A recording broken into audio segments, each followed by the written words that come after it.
Hey Palm Springs, this is Scott, and this is an updated presentation to Cut the Cord Streaming Basics, a presentation I've given many times before in which I cover how to stream TV, movies, music, and games.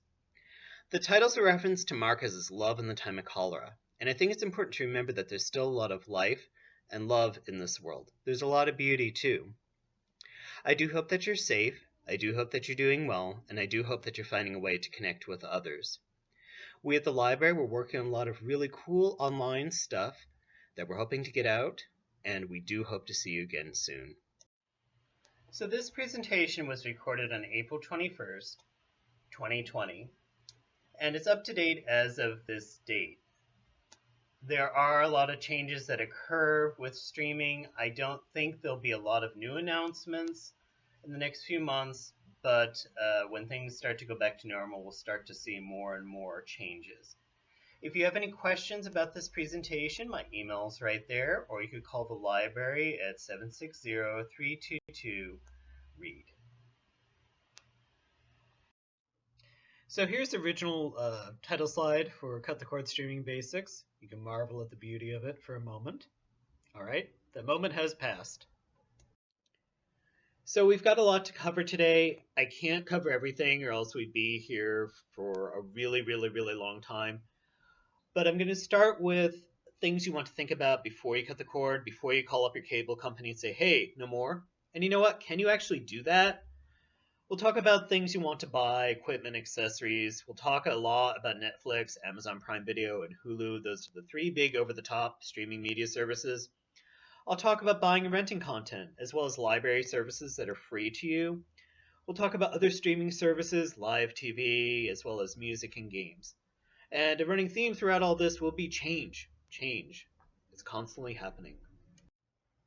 So cutting the cord requires some planning. Sorry to tell you that. I know planning sucks, but it is really helpful here.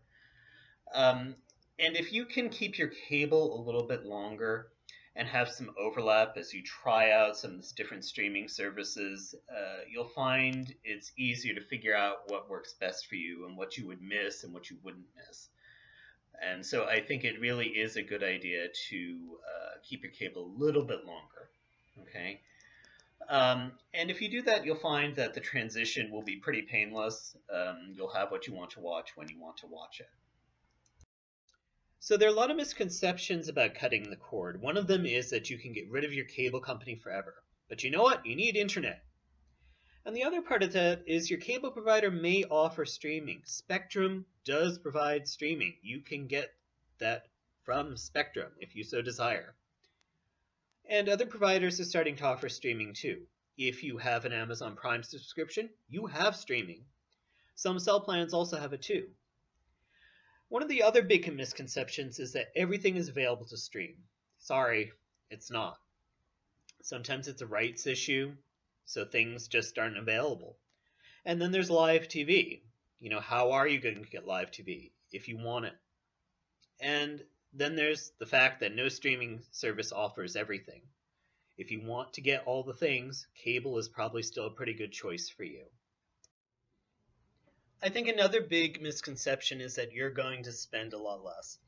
I do believe if you do streaming right, you can spend less than with a cable bill, but you will get less. Just, you know, that is true. You get what you pay for, okay? But you may not need as much as what you're getting with your cable bill. But the thing is, too, that you might also need new equipment. You might need a new TV. You might want to consider getting higher speed internet. And if you want a variety of programming, you might need to actually get multiple streaming services. Some people might be okay with just Netflix, you know, and that's great. But, you know, I think for a lot of us, we might actually want a few of these things. So this is my situation a few years ago, just before I cut the cord. And you can see I was spending almost $240 on internet and cable and, well, streaming services. And that's a lot of money. After I cut my cable, I was suddenly saving over $100, and that is a lot over the course of a year. That's over $1,200. That's really exciting. So I realized not that long thereafter that I did want live TV sometimes, and so I added Hulu with live TV, and I also added HBO because, well, I wanted to be a little bit fancy. And you can see here the price started to jump up, and if you take into account that I bought a new Apple TV, you know, I mean, yes, I'm saving money, but not quite as much as I was before. Now, the good news about these streaming services is that it's very easy to cut back. So I decided when Hulu kept raising its price of live TV, I said no more. And so I cut that down and, you know, so I started saving more money. Okay. And the truth is, I wasn't really using that service very much. And instead of using that, I bought an HDTV antenna for under 25 bucks, which seemed to do the same thing. So they make it really easy to cut back your services. You don't have to call anybody up. You just go into your account and toggle the switch. And you can always bring it back if you need it. So the big question, why did I cut the cord? Well, the thing is that I just wasn't watching live TV. And I was spending all this money on live TV through my cable company and all these channels I wasn't watching. And well, I just wasn't, I wasn't getting my money's worth because I wasn't there to watch them in real time. I was working or out and doing fun things. So I realized I was just watching stuff on demand all the time. And so for me, streaming fit my lifestyle better. And you know what? I do like saving money. So that's really why I decided to do this. I just want to watch stuff when I want to watch it. I don't want to watch it live for the most part. So some of the things I want you to think about is, well, how often do you watch TV? Do you watch live TV? Do you like commercials? Are you okay with them? Are there any channels you can't live without? These are some really good questions to start thinking about when you're thinking of cutting the cord. And for me, I had some very specific answers. There's stuff I just don't care about. I don't like sports, so I don't want to go and ever watch them. So the thing is, you'll want to think about what you want and what you don't want. Another good thing to think about, especially if you watch a lot of TV, are the top 5 channels that you must have. What do you watch the most of? Or what shows must you have? Also, do you want any premium channels? You might want to get a little bit fancy like I did. It's really easy to add premium channels. Yes, you'll pay for them, but it's certainly very easy to add them. It's also easy to take them away, too. So, how are you going to watch TV? Think about that for a moment. Are you just going to watch TV on your TV? Are there other people going to be watching this with you? Do they have devices? Do you have other devices? Do you want music? Do you want games? There's a lot of stuff to think about here, and you'll want to consider these things. So for me, I don't just watch TV on my TV. I also want to watch it on my iPad. And another big thing for me to think about was, what devices do I have? And for me, I have Apple. That's what I have. So it wouldn't make a lot of sense for me to add in a Google product or an Amazon product. Why? Well, Apple products work really nicely together, and the same goes for Amazon products, Google products. So think about that. And, do you have other people using this? For me, it's just me, but, you might have other people using this. What do they use? So think about all these things before you make choices. Internet service. Netflix recommends 25 Mbps for 4K. Now, a lot of us aren't going to be doing 4K. Most of us will be doing HD, which is 5 Mbps. And your internet provider, they're going to want to sell you the most expensive thing that they have, which is their highest speed, which is probably around 100 Mbps. So do you actually need that to stream? And you can get an idea of what the resolutions here look like. 4K is crisper than 1080, which is HD, and you go down to 480, and that's really blurry. So, like most of us are going to be at 1080. Do you actually need higher speeds? Well, yes, you do. And you need them because of a variety of reasons. With higher speed internet, uploading and downloading data is faster. So that's really helpful. And some providers do have data caps, especially outside the Coachella Valley. Spectrum and Frontier, which are the big providers here, don't have those right now. But if you do end up with a data cap somewhere else in the United States, higher speeds usually have higher data caps. The big reason why you need higher speed internet, though, well, are multiple users. Multiple users go through data faster. All right, so maybe you're streaming TV, but maybe somebody else is on the Wi-Fi and watching YouTube. Someone else is listening to music. Okay, and so those are multiple users, and they can slow down the internet if you have multiple users using the Wi-Fi at the same time. Now the thing is, you can also alone be a multiple user. Think about that. Have you ever streamed a movie while on your smartphone? Probably. Have you ever had your iPad out too? I have. I've had a whole bunch of devices going at the same time. That's just the world that we live in. Okay, so you yourself can also be a multiple user. Your TV is probably a smart TV. A smart TV is a TV that can connect to the internet and you can download apps to it. If your TV isn't smart, most TVs you can make smart by adding a streaming device. And I'll talk more about streaming devices in a bit. A smart TV isn't the only place that you can stream content from. You can also stream on a smartphone, a tablet, or your computer. There are other types that you might want to think about, like 4K. 4K has higher resolution than HD. HD is what you would get on a smart TV. If you do decide to do 4K, be aware that it is more expensive than just a normal HD TV. And if you do want to do that, you're going to need to have streaming services that can do 4K. You're going to make sure that your streaming device can also do 4K too. Because what's the point of getting a 4K TV if you're not actually going to, stream things that are 4K? So some cords, you'll need some cords. HDMI cord, that's a pretty important cord. You need at least one or two of those. Typically that will connect between your streaming device and your smart TV. And Ethernet cord, we associate that with the internet. And I will say, if it's possible, it is best to use an Ethernet cord to connect your streaming device to your smart TV. You will get a better connection that way. That being said, you may not notice that much of a difference, but be aware it's typically considered better to use an Ethernet cord if you can. So an HDTV antenna is an optional piece of equipment, but I think it's a really good investment, and it's not expensive at all. I got one for under $25. And basically what these antennas do is they receive local broadcast HDTV signals, and I get pretty much all the major stations in our area through my HDTV antenna. And I got it basically because the only times I wanted to watch live TV was like for an event.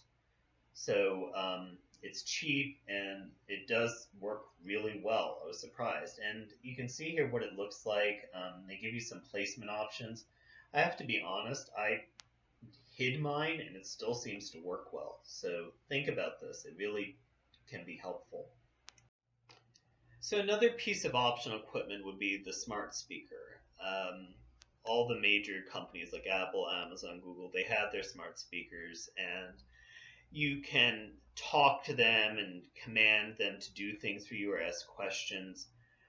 And there are other smart speakers out there as well.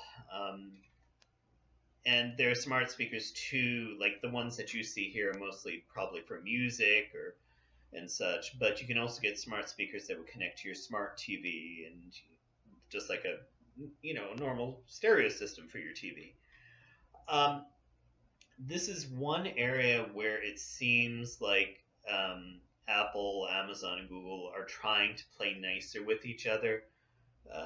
So they are trying to make these things so they're more interconnected and will work better with each other. So bear that in mind.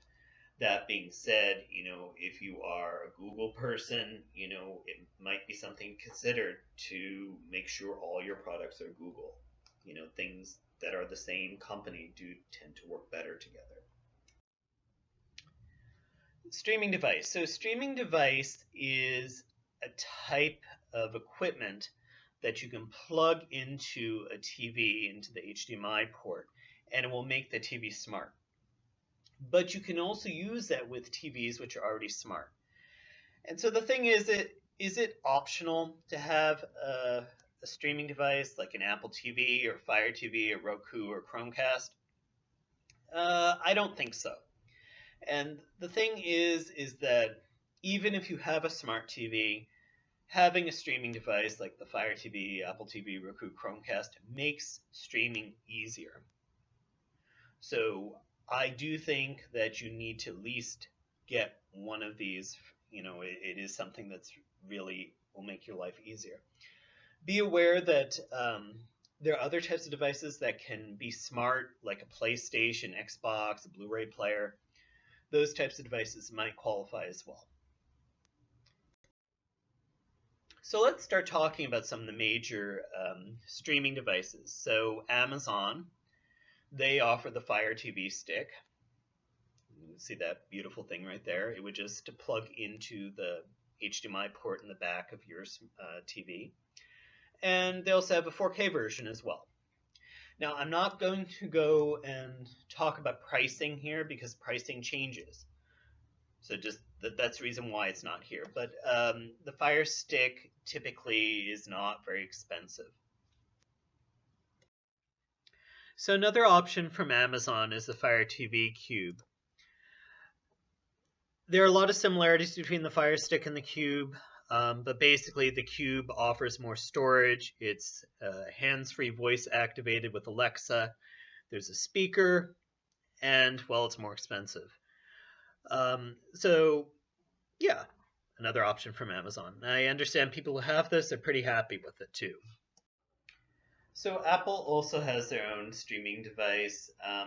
Apple's streaming devices, both the regular version and the 4K version, these are the most expensive streaming devices that are out there, like $150, $200, and most of the other ones like Roku and Chromecast and Amazon Fire Stick, they're under $100. But the thing is, you do get what you pay for, and Apple does offer a lot more storage on these devices typically, so that's something to consider. There are changes that have been coming with Apple and the Apple TV, and there is, I think, some confusion because a lot of these names are very similar, and you'll notice that with a lot of these companies, there's the Apple TV, which is the device that you see there, but there's also an Apple TV app, and then there's Apple TV Plus, which is the streaming service that Apple offers. So I'll talk a little bit about some of the differences as we go further. I do apologize. I'm fortunately not responsible for the naming schemes that these companies provide. It is worth saying that if you do buy an Apple TV or any Apple product, most Apple products I should say, you will get a year's worth of Apple TV Plus, Apple streaming service, for free. Google also has some products in this market. They have Google Chromecast. And another thing that they have is Android TV. Now, you're probably most familiar with Android as an operating system on a smartphone. But Google owns Android, so they have this Android TV, which is another option from them. It is worth saying that Google Chromecast has been losing market share. So Roku is another really popular option. They have a lot of different available products, and they do have the biggest market share. That is a little bit misleading because a lot of people might have more than one streaming device.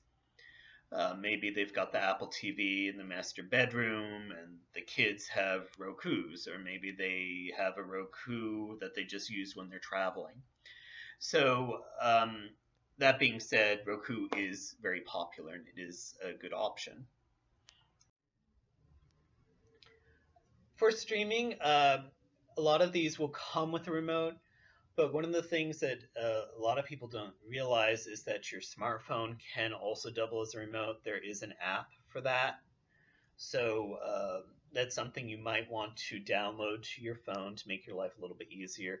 I've noticed personally that sometimes these apps don't always work as well as the actual remote that comes with your device. So FYI. Other devices can be smart, like your Blu-ray player, your Xbox, your PlayStation. The Nintendo Switch is a really popular product these days, but be aware that only Hulu and YouTube are available on it right now. So, streaming devices. What's the big deal with streaming devices? We've been talking about them. What can they do? Okay.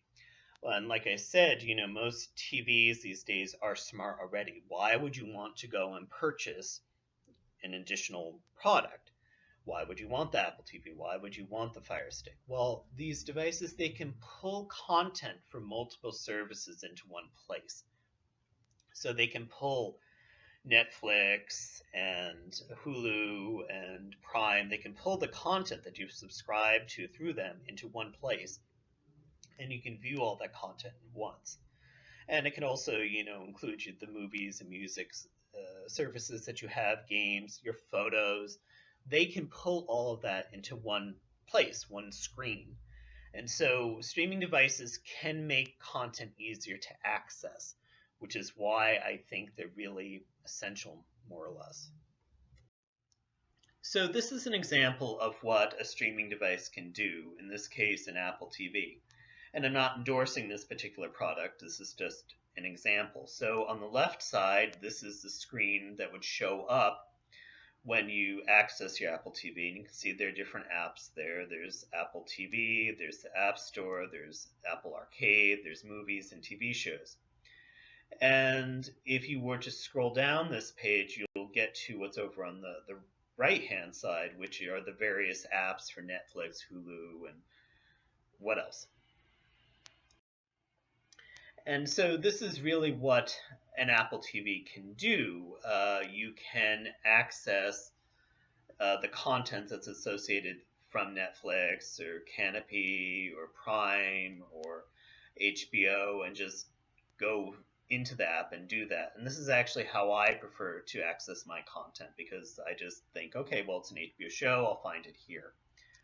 But the other thing that devices can do is that they can, in this case, if you touch on the Apple TV, it will they consolidate everything into one place. So on this screen, when I go into the Apple TV, and what you see appearing down in the lower right-hand corner, there are shows from different streaming providers.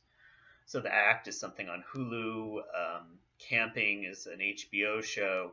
So these streaming devices, they consolidate your viewing choices into one place. So that, I think, in and of itself makes them really valuable. Now, here's the thing. Another reason why to get a streaming device is that not all smart TVs offer all apps. But the thing is that the major streaming devices like Apple TV, Fire Stick, Roku, Chromecast, they do have a much wider variety of apps and streaming services that are available. So that's another reason to get a streaming device.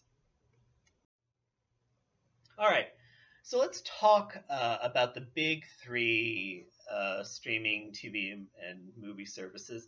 And I should say here that if you actually email me, I can send you the actual presentation, and there are a lot of cool links that are available in the presentation. So that's something, and we'll try to make that download available on our website too, so you can actually get the direct links there. So all streaming services do have some things in common. So, for example, streaming services typically do offer different tiers of service. Some will offer more than others. And pricing, while I'm not going to talk specifically about pricing generally will increase for simultaneous users, the number of devices, if you don't want commercials, or if you want 4K as opposed to HD. these streaming services, they will limit the number of devices and users, and streaming services know that people give away their logins to other people. They know this. So they want to make this a little bit difficult for you. So you do want to think about that. How many devices are you going to be using? How many users? And how many of them will be used simultaneously? It's very easy for one person to have, 4 or 5 authorized devices. It's really easy to get to that point. So bear that in mind. How many devices, how many users are you going to actually have? And many of these services will offer add-ons, so you might be able to add on channels and premium services. I strongly suggest to you that you do use the free trials for streaming services. Test them out first, see if you like them. And I must confess that I have used the free trial services to just binge watch whatever it is that I wanted to watch, and then I canceled. I've done that. Okay? Just pay attention to the first billing date. It could be a week after you started. It could be more than that. All right? Also, please be aware of some of the dangers of the binge watch. If you've ever watched this episode of Portlandia, they get so engrossed in Battlestar Galactica, they forget to pay their power and their water, and they forget to bathe. And eventually, when Battlestar Galactica finished, their lives fell apart. Don't let this happen to you, please. So Netflix is the most established of the streaming services, and they started out years ago as a DVD through the mail service, which they still have if you're interested in that. It's a separate service. And they're best known for the wide selection of movies and TV, and plus original TV series that they have exclusively in original movies. You'll notice throughout this presentation that sometimes I'll put blue stars next to things, and those are things that I think stand out a bit. And Netflix really does stand out in its selection. They also have pretty easy to use navigation. Netflix does not have commercials. They also do not have any add-ons, so you can't add any premium channels. Basically, Netflix is Netflix. They do have some tiers of service, like you can add on additional users and you can have HD or 4K, but you know what? You're pretty much going to watch the same stuff as someone with another Netflix plan. Netflix does have a lot of original content that they have on their service. This is content that you often cannot find anywhere else. Sometimes it may pop up on an additional streaming service, or maybe it's put on DVD, but that's not very common. If you want to watch these shows, and a lot of these are really buzzy shows, you have to get Netflix. They also make some original movies. These are some of their original movies, and you'll notice that they make an awful lot of original movies. Most of them do not go into theaters, however. That's starting to change, though, and the reason why it's starting to change is they're getting some really big name directors like Alfonso Cuarón and Martin Scorsese, and these directors, they're making awards bait films, and in order to get Oscar nominations, you generally have to put your film into theaters, and so these movies have all made it into movie theaters too. And the reason why Netflix is doing that is because it makes more excitement around the film, but it gets those award nominations, and all those things help to get Netflix more subscribers. So Netflix, it's just wonderful, right? The sun is shining. Why do I even need to go on with this presentation? You know what? It's over. Just subscribe to Netflix. It's great, right? Uh-oh, the Spice Girls are upset. I guess I should just stop right now. Well, so the thing is, changes are coming to Netflix, and changes are coming to Prime Video, that are coming to Hulu. Change is coming to all the streaming services. And the thing is that I'm sorry to tell you, the golden age of streaming is over. You missed it. I didn't miss it, but you did. Sorry. The reason why the golden age of streaming is coming to an end is because the time of just being able to subscribe to one or two services and basically getting all the things, that's ending. Netflix in particular is going to be hit hard by this. And the reason why it's going to be hit hard is because there are a lot of new competitors entering the streaming market. And Netflix, it doesn't have 100 years of history behind it. It doesn't have that. It doesn't have 100 years of intellectual content that it owns. It's got stuff that it's made in the last decade or so. That's what it's got. Okay? And all these shows are shows that are currently on Netflix, but when you start to look at them a little bit closer, you see how complicated it can get. Friends, for example, that's a Warner Brothers show. And so Warner Brothers owns HBO. And Warner Brothers is launching HBO Max in May. And guess what? They want Friends on that. They don't want Netflix to have that anymore. So they're going to pull that. The same is going to happen to Grey's Anatomy. Grey's Anatomy, well, that's a ABC product, which is owned by Disney. Okay, so Disney is going to put that on Hulu, which it also owns. Disney is also going to take Thor, which is a Marvel product. Marvel is owned by Disney.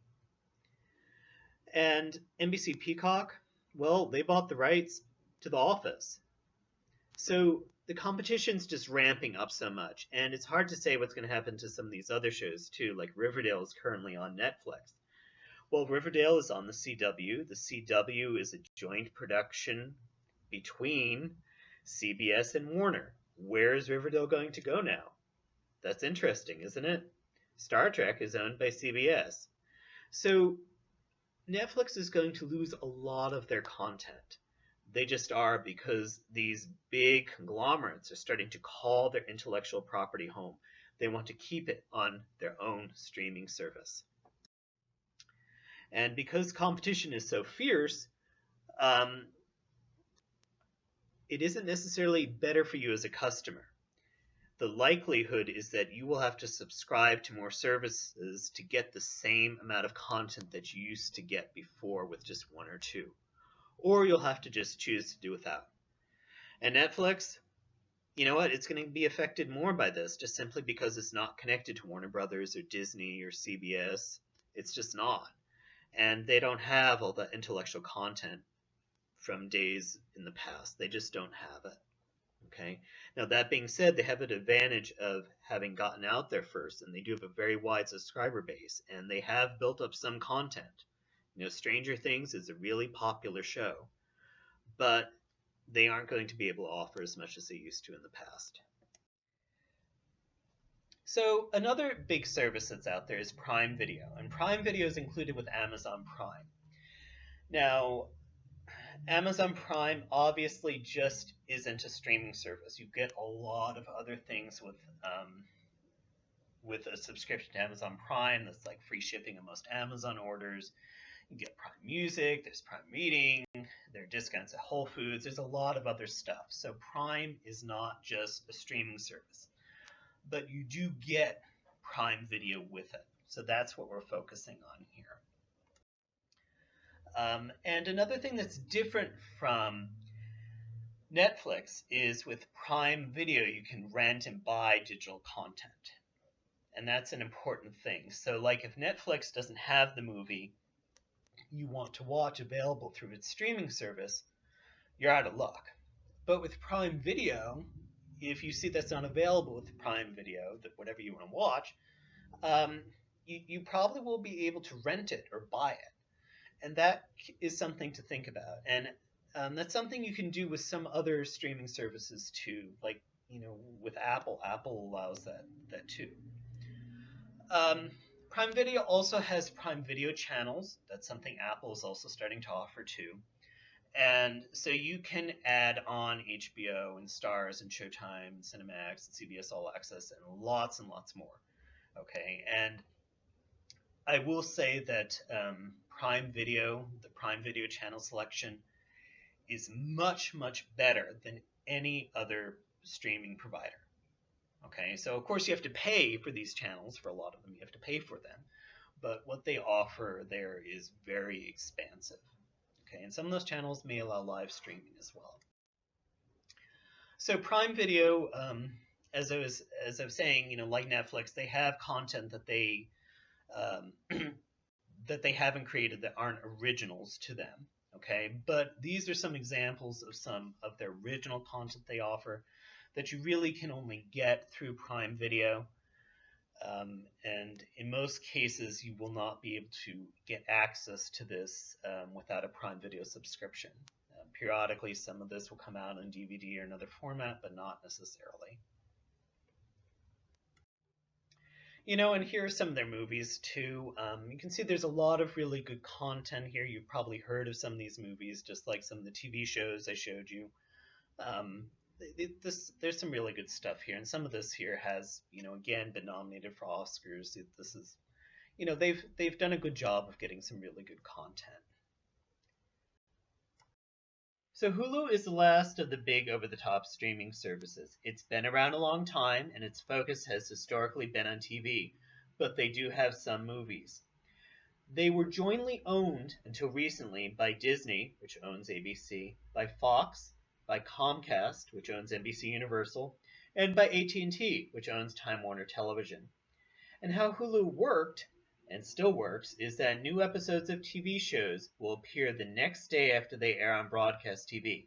And this deal has included the CBS and CW shows. It has. Now, CBS and CW weren't included in that original ownership, but their shows were airing and are airing on Hulu. Now, they may not always have back seasons for CBS and CW shows, but they often had the back seasons for these other shows that they were airing, and they had a very, very large library of TV shows. So changes are coming to Hulu. Disney bought Fox. I don't mean that Disney bought out Fox, I mean Disney bought Fox. Disney also bought out AT&T's share in Hulu. They also made an agreement with Comcast for Comcast to sell in the future to Disney in order to give Disney full control now. And so with all these changes, well, Disney now owns an awful lot of stuff. They own all of Hulu, and they own all of this content that I usually don't think of as being very, Disney-esque. I don't know, Fight Club? I don't know if you can talk about Fight Club around Mickey. And so Disney now owns an awful lot of stuff, and I can't see them paying other intellectual content owners for access to other content. I think they're going to focus on what they own right now, and so because of that, they may have to let some content go. So sad. But Disney Plus is now live, and a lot of kid-friendly stuff is expected to go there, and Hulu will get the more adult stuff. So I would expect Fight Club and the X-Files and Die Hard to go on Hulu. Probably not Disney Plus. Hulu has a wide selection of plans to choose from. If you don't like commercials, you don't have to have commercials. You can add premium channels like HBO and Showtime. You can bundle Showtime and Stars. You can bundle Hulu with ESPN Plus and Disney. The navigation's also pretty easy to use. And they've recently just added FX shows to Hulu. FX, that's a Fox network. Now I have a note here that says, sorry fans of Feud. Feud is an FX show, but it's not available to stream. It's not available to stream anywhere, actually. And that's the thing. Not everything is available to stream. And the reasons why Feud isn't available to stream is because, there are a lot of legal issues. There are lawsuits. Imagine that. Feud had lawsuits. Regardless of that, Feud is pretty awesome. And if you haven't watched it, I highly recommend that you do. And you can download it. You can pay to download it through Apple and Amazon. And that's really the only way that you can watch it. It's not even available on DVD. It's not available to stream. Not available those ways. There are other shows out there that are like that. Murphy Brown is a good example. Most of Murphy Brown isn't available to stream either. And the reason is because Murphy Brown aired in the 90s. And when Murphy Brown was on the air, when they negotiated rights, they negotiated broadcast rights. They didn't think about streaming. There wasn't any streaming. They didn't think about downloading. There wasn't any downloading. They didn't even think about DVDs because you know what? There weren't DVDs. So Murphy Brown, it's really hard to watch back seasons of Murphy Brown because of that. And the other reason is Murphy loved music. Think about that. If you used to watch Murphy Brown back in the day, Murphy was always singing and dancing to really great music. And you know what? Music is expensive. And to get Murphy Brown to stream, you would have to renegotiate the rights to all that music that was in Murphy Brown. And that is really, really, really expensive. And that's the reason why some TV shows have taken such a long time to become available to stream, like The Wonder Years. That's another show with a lot of music in it. But you know what? They did actually do that with The Wonder Years, and it's available to stream on Hulu. So Hulu also has live TV, and I'll talk about that later as we go along. And you can get that live TV with and without commercials. They have a DVR too. And Hulu has a lot of original content. It's maybe not as expansive as what Netflix has or Amazon Prime, but it's getting there. They're getting a lot of really good stuff out there, and probably the most famous Hulu show is The Handmaid's Tale, and that's really what put Hulu on the map.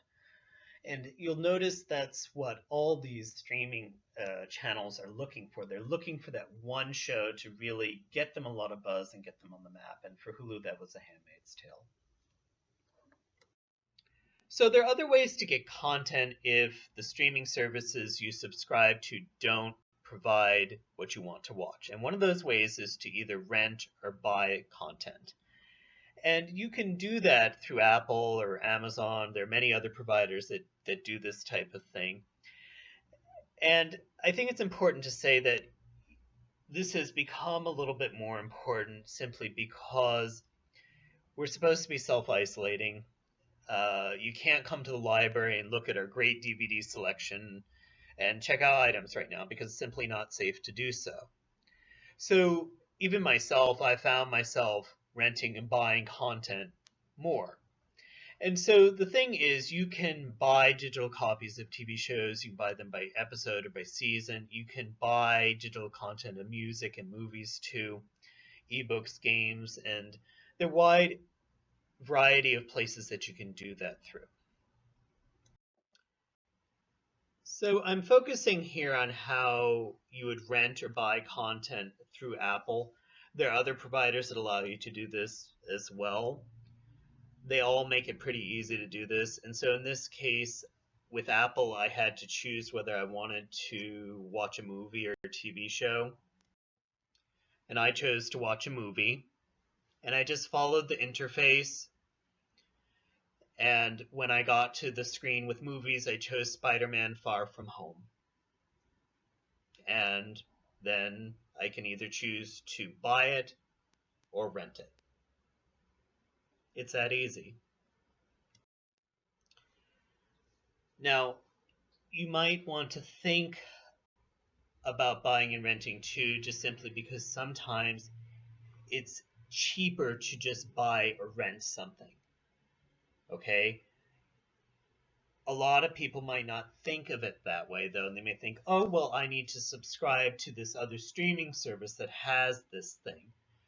But think before you do that, because if you're not just going to use the free trial and cancel, you're going to have a recurring payment with this other streaming service. And if you're not using that streaming service often enough, it might not be cost effective for you to subscribe to that streaming service. It might be more cost effective to pay $19.99 for a season pass for the TV show you want to watch. Think about that for a moment. It might be more expensive to subscribe to another streaming service. Due to the coronavirus, a lot of movies that were in theaters had their theatrical releases cut short, or they never even made it into theaters. And due to this, major movie studios have made this content available digitally online. You can buy this content, or you can rent it, or both. The pricing for these rentals is typically a lot more expensive than it has been in the past. Like Emma is $19.99 to rent right now. This is an experiment. This has been done before, but it hasn't been done on a big scale. So I think they're also seeing how this will work, if it will work. That being said, I don't expect big tentpole films to make their way digitally first. These films, like Black Widow, the new James Bond film, Wonder Woman 1984, they've all had their release dates pushed back. They want to put these movies into theaters. They know people will pay to see A Quiet Place Part 2 in theaters. They know people will pay to see In the Heights in theaters. People want to see these films. They're excited for them. I was excited too. And so they're not going to leave their revenue on the table. So don't hold your breath. Movies will come back. Their movie theaters will reopen again, and we will be able to see movies the way they are meant to be seen first, which is in movie theaters. And now, for a shameless plug from the Palm Springs Public Library. Your Palm Springs Public Library card allows you to check out 30 items at a time. That includes books, DVDs, and CDs. Now, right now, our physical library is closed, and we're sorry to say that we can't allow you to actually do that. But in the future, when things return to normal, and it may be a different normal, but we will return to normal, and you will be able to do that again. This we promise you. So while our physical library is closed, our online library is always open. And with your Palm Springs Public Library card, you can download 5 songs every week from Freegal. You can borrow 10 ebooks and electronic audiobooks from Overdrive Libby. And you can also borrow and keep electronic magazines from RB Digital. In the past, I used to say, if you're having trouble finding a title, especially a new movie or TV series that you wanted to watch on a streaming service you subscribe to, I would say just place a hold on it. Well, we can't allow you to place holds on items at the library right now because, well, our library is closed because of the coronavirus. It's just not safe, right? But when we get back to normal, and we will get back to normal, you'll be able to do that again.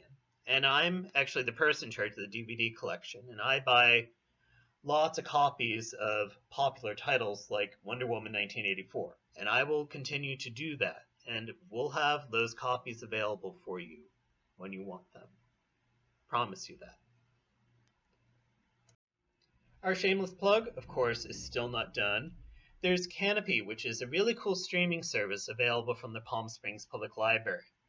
It focuses on documentaries, art house films, and foreign films, and you can stream these movies through Canopy. All you need to do is download the app from your app store, and it's as easy as that. Just follow the instructions. So sadly, our shameless plug is over. One final thing about buying and renting digital content. I recommend that you stick with one vendor. If you like Apple and use Apple a lot, do Apple. If you like Amazon and use it a lot, use Prime Video. It doesn't matter which one of these that you choose, but it is easier if you choose one to buy stuff from, because then your content is in one place as opposed to 3 or 4 different places. So there are lots of other streaming services out there, over 300. A lot of them are limited to a very specific genre or audience, and sometimes they're limited to one channel. I can't cover everything here. I'm not going to cover all 300. So we'll just focus on some of the bigger ones. HBO Now is HBO's streaming service. And you can add HBO Now to other services like Hulu or Amazon channels, and it's basically like subscribing to HBO through your cable provider, except you're getting a streaming service. So all the high-quality TV shows you would get on HBO, you have here. Everything from The Sopranos, Big Little Lies, to Game of Thrones. Changes are coming to HBO Now's streaming service. And that's because Warner Brothers is refocusing on a new service called HBO Max.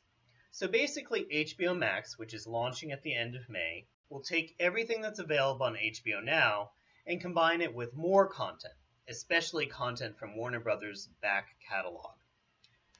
So how successful will this be? It's hard to say. It's the same price as HBO Now.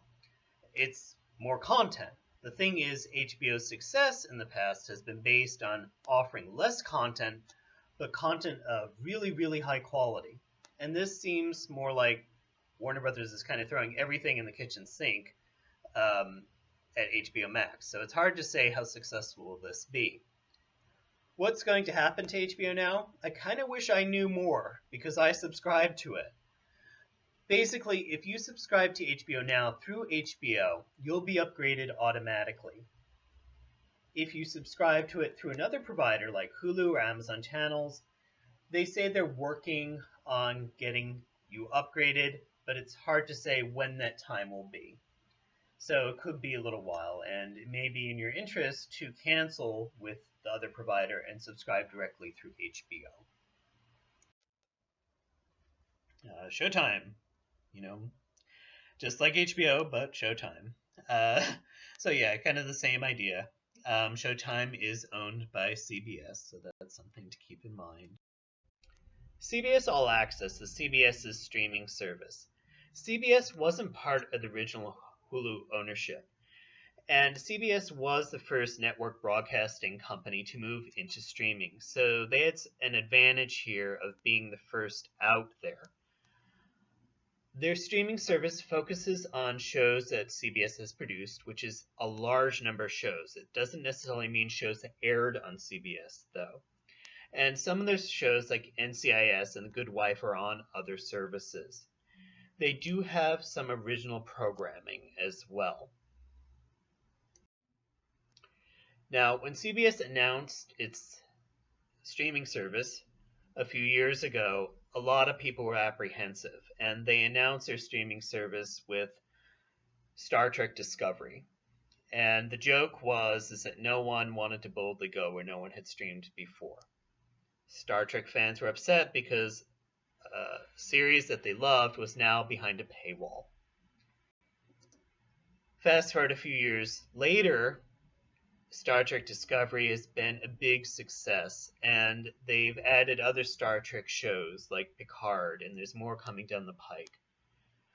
And in fact, Star Trek Discovery was the most streamed show in the world for April 2019. That's a big deal. And side note, CBS didn't actually even pay to make Star Trek Discovery. Netflix did. Netflix paid for it all because Star Trek Discovery is a Netflix show outside the US. Why am I talking about this so much? CBS went out into the great beyond here, into the streaming world, and they had to find some sort of niche. And this is what a lot of these streaming services are trying to do. And CBS really hit it on the nail by reinvigorating Star Trek on TV. And you'll find a lot of other streaming services are looking to do the same type of thing. This being said, changes are probably coming to CBS All Access. Viacom and CBS merged back together again December of 2019. Viacom owns a lot of stuff too. So what this means is that sometime in the future, you're likely to see CBS All Access merge with content from Paramount and Viacom and Showtime. And that Viacom, that includes MTV, Comedy Central, Nickelodeon, BET. So there's a lot of intellectual content that has come together here now. Apple TV Plus is another new entry into the streaming field. There's a low price point, and if you've purchased certain Apple products, you'll get a free year of this service. They're just starting out, and they don't have a lot of intellectual content, so everything's kind of hit and miss. They had some buzz with The Morning Show and Dickinson. Apple has a lot of money to throw at this, so I expect them to make it work in the future. Another service Apple launched recently is Apple News Plus. With this service, you gain access to over 300 magazines and newspapers. Disney Plus is Disney's new streaming service, and it's extremely popular right now. There's a lot of family-friendly fare. It's not very expensive. They have this new show called The Mandalorian, which is part of this little-known science fiction franchise called Star Wars. I don't know. Maybe with The Mandalorian, people will actually start to watch Star Wars. I don't know. The full impact to Hulu is unknown. For right now, you can bundle Disney Plus with Hulu and ESPN Plus. it is expected, as I said previously, that more adult-oriented content is going to go on Hulu. Acorn TV and BritBox are both going after the Downton Abbey PBS crowd. Acorn is a little bit broader. It's got stuff not just from the UK, but also from Australia, New Zealand, Ireland, and Canada.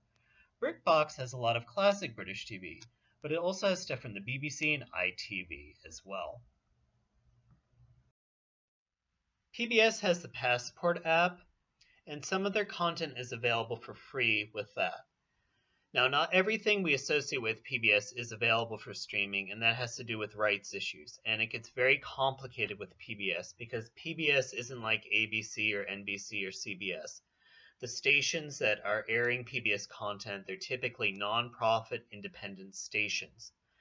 And they do have the PBS branding, but some of the content that they're airing, they might own themselves and may have created themselves too. Some of the content we associate with PBS is available elsewhere, like Sherlock and the Great British Baking Show. Amazon does have a channel called PBS Living that you can pay for. PBS Passport is also offered at certain levels of a PBS membership, and it is available with CBSOALL. PBS is in talks with the major streaming services like Hulu, and it is complicated to get the local PBS stations onto those services due to rights issues, but they're working on it, and they're trying to make the PBS Passport app better. Crunchyroll, that is anime and manga. If you don't know what either of those things are, well, this probably isn't for you, but basically it's a good place to get your anime and manga as a streaming service. And you will find, if you're interested in anime, you'll find a lot of that on Hulu too. Alright, so a lot of us are familiar with the free version of YouTube. Cat videos, right? You know who you are who like to watch those. You know you do. Well, it's a lot more than that, of course. There's lots of instructional videos, music videos, there are vloggers, there's lots of stuff going on YouTube, lots of shenanigans. And a lot of those videos are ad-supported. Now, there are other things that are available through YouTube, like YouTube TV. Now, YouTube TV is different from the free version of YouTube because YouTube TV is actually like Hulu and Prime, all right? It's a streaming service that you pay for. And this streaming service includes YouTube Originals. Now, YouTube does get a little bit complicated because there are lots of other services offered by YouTube. There's YouTube Music, which is like Apple Music or Prime Music. There's also YouTube Premium, which is all those cat videos minus the commercials. But you also get YouTube Originals and YouTube Music. If it's starting to seem a little bit confusing right now, it is because YouTube has a history of combining, canceling, and rebranding products. They are figuring this stuff out right now. And it gets a little bit more complicated because YouTube is owned by Google, and Google owns an awful lot of stuff. Now, the thing is, all this stuff can't survive. It just can't. And at some point or another, they're going to have to cut some of this stuff. They just are. And so that's the thing. There are going to be major changes. There's going to be a culling. And this slide itself here is a slide I actually made in 2019. These were projections I made way back then. And YouTube has pretty much done all these things. Like I said, they're trying to figure stuff out. And so those original series they've been cutting production of those. They've been moving series that they had greenlit and had shot. They're moving those out from behind the paywall sometimes. And they might be shifting to more ad-supported service. So I think they're going to figure this out at some point. YouTube is extremely popular, and so there's a wide range of people who really are already customers of YouTube. So they're going to figure this out.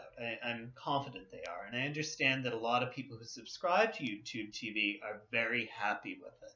So bear that in mind. Sony Crackle is a free streaming service. It has a lot of advertising, and it's free. You get what you pay for. So there's something free for you.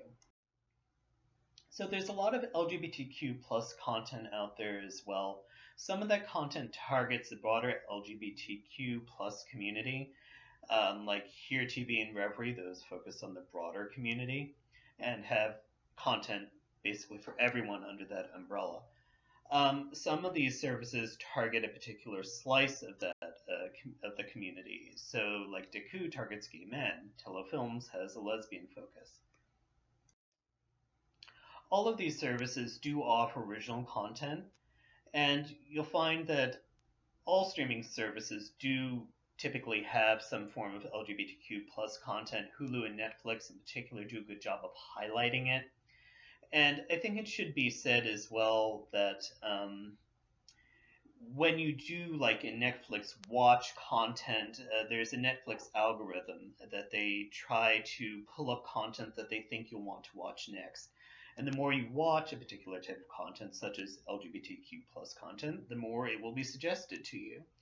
So that's something just to bear in mind. And that doesn't just mean LGBTQ content. That could be, any type of content.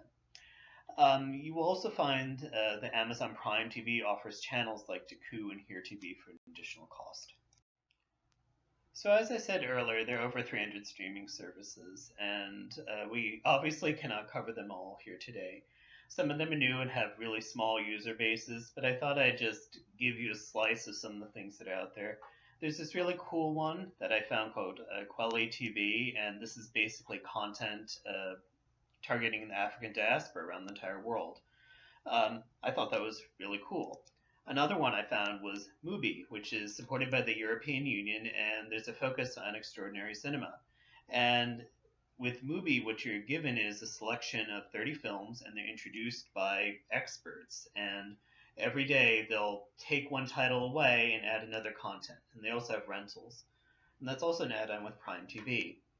Another one I found targeted at a very specific audience, basically gardeners, and that was called Hortus TV. Now the thing is, there's so many streaming services out there, no one out there can subscribe to all these things, and some of them are going to move to the great streaming service cloud in the sky. And sorry to tell you, but Hortus TV has already done so.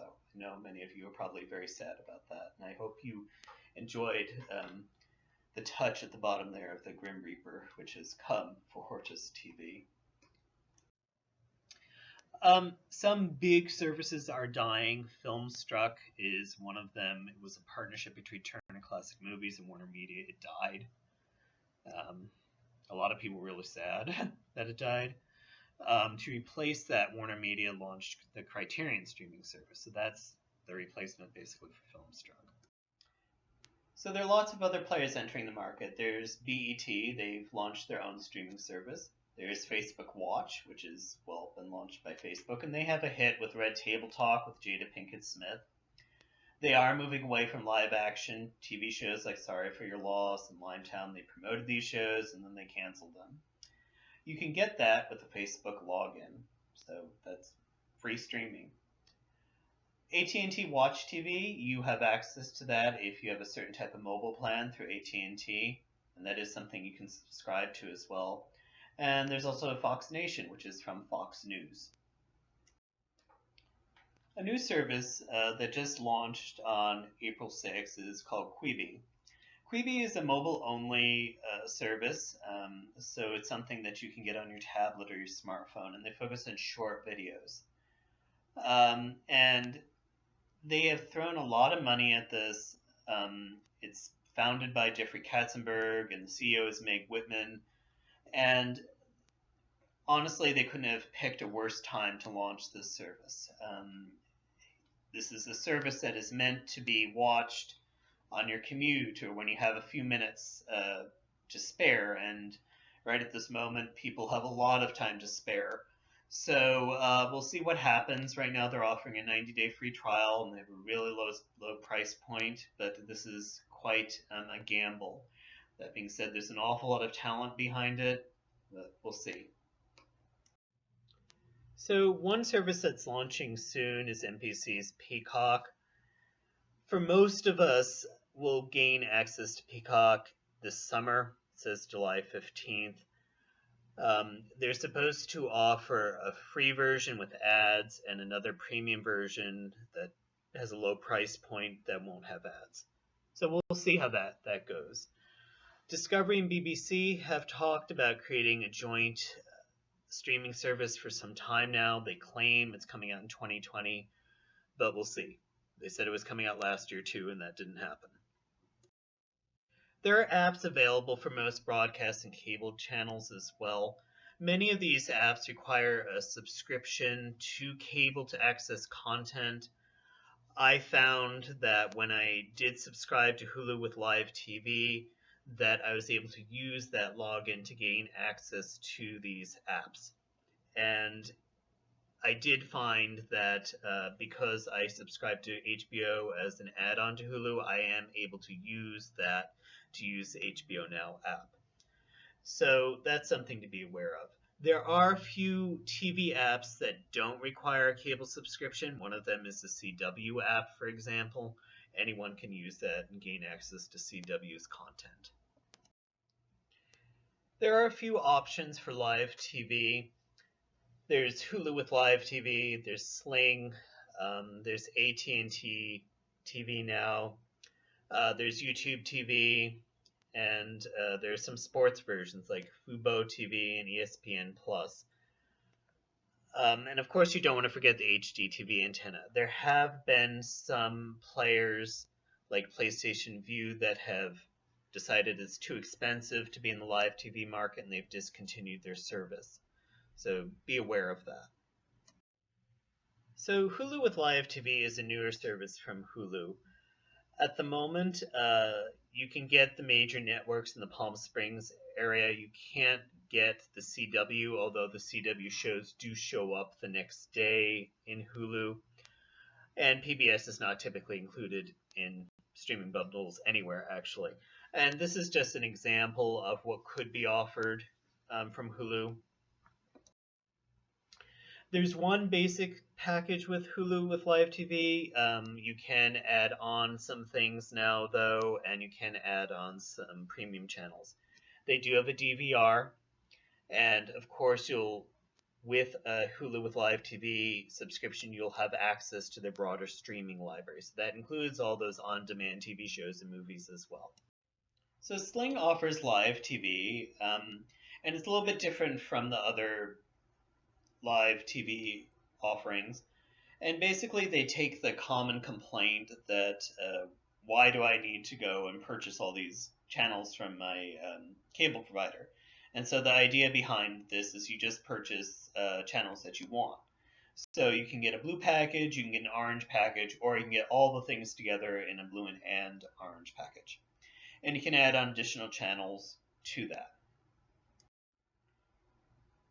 Now, I did try Sling, and I tried it before I got Hulu with Live TV, and the honest truth is the show that I was trying to watch was constantly buffering and freezing, and it was very frustrating.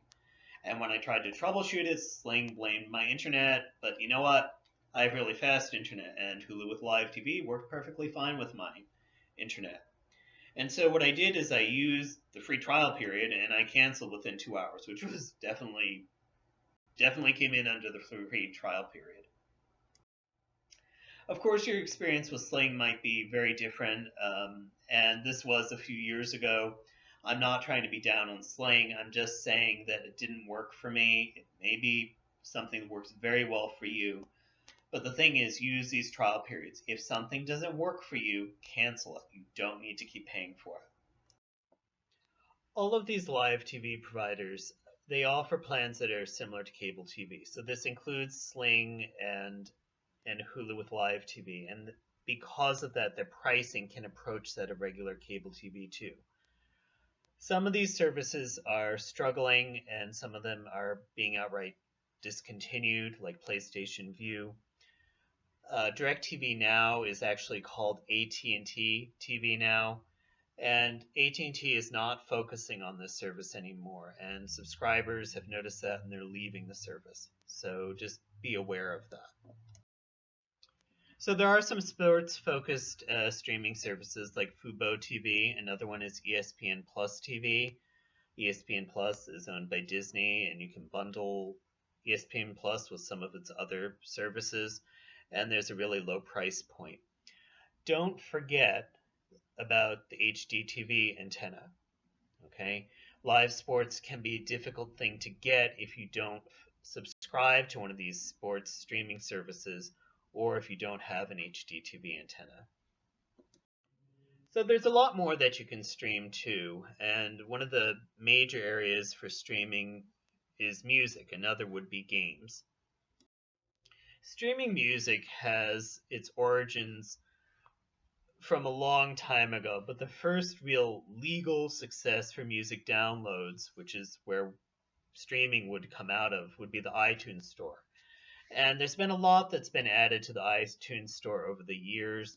And because of that, Apple is starting to change things with iTunes Store because the market is moving away from downloading to streaming.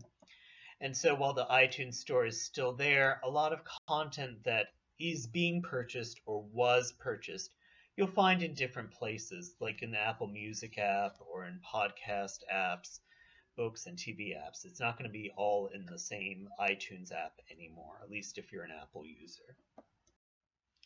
So Apple Music sprung out of the iTunes Store, and Apple Music is Apple's music streaming service, and there is a monthly fee for this. It is the most successful and most popular streaming service in the United States. And it's ad-free, and you can have access to 45 million songs. All of these streaming music services, you can download content from these services for offline listening, and that can be helpful if you don't have an internet connection, like if you're jogging somewhere, okay? And the same can be said true of most streaming services like Netflix. You can download movies and TV shows from Netflix to watch when you don't have an internet connection. And that's a good thing to remember when you're traveling. Spotify and Pandora are two other popular music streaming services. They both offer ad-free plans, which you have to pay for, and they also have free accounts that have advertising. Those free accounts usually have some limitations, like you might not be able to skip certain songs, and you might not be able to download the music for offline listening. Spotify is number 2 in the United States, but it's number 1 in the world. Their ad-free plan that you pay for is very similar to Apple Music and Amazon Music, and if you're a student, you can get a version with Hulu. Pandora is number 3 in the United States. They have two plans. One that's free focuses on generated playlists based on songs you like. Another one that you pay for is similar to Spotify and Apple Music, and it also includes that generated playlist option. There's also Amazon Music, but I should say that is included with Prime, so you don't have to pay extra for Amazon Music if you're a Prime subscriber. If you want something similar to Apple Music or Spotify and you really like Amazon, there's Apple Music Unlimited, but you have to pay for that. That being said, you'll have a much wider variety of music. There are a lot of other music streaming services out there, and you certainly are welcome to explore them. Some of them are pretty popular, and some of them I'm not so sure are going to survive, like Tidal. Gaming is a bit new. There are lots of failed attempts in the gaming world. PlayStation Now seems to be doing well. They've been around since 2014. Xbox has Game Pass. There's this French game streaming service called Shadow. There's some that have launched quite recently, like Google Stadia and Apple Arcade. Apple Arcade is more of a curated gaming experience. Like they have a very select number of games that you can play through Apple Arcade. And then there's Microsoft's Project xCloud, which is in previews right now, and so the general public can't play it. Some of these game streaming services, you actually are also subscribing to equipment, so just be aware of that. Now, the future of streaming, as I've said, is one that's going to include a lot of change, and so there are a lot of new streaming services I'm sure that will be announced in the future, although I have a feeling we're not going to see any major announcements in the next few months. I think you'll see a lot more live TV streaming. I think you'll see more original programming, a lot of big conglomerates throwing money at this, trying to gain eyeballs, and of course, we'll continue to see change. I'm sure you'll still see many of these streaming services fail. Some of them will disappear. Some are going to merge. That's one way to survive and build up your content, is just merge with somebody else. If you have any questions, you can email me. That's probably the best way to get a hold of me. You can also go and call the library. They can transfer you to my extension. I'll get back to you as soon as I can. And of course, there's a website, palmspringslibrary.org. You can get links to a lot of the library services that are online there as well. I do hope that you have enjoyed this presentation, and I do hope that this finds you well, and I wish you all the very best. I will be seeing you again soon. One final thing I do want to say about all of this is I've had a few people come up to me at the end and said, you know what? I'm going to stick with cable. And that's okay. If you decide after watching this that cable's still for you, that's okay. I'm not anti-cable. If you are happy with what you're getting with cable, stick with cable. All right. Thank you. Have a great day.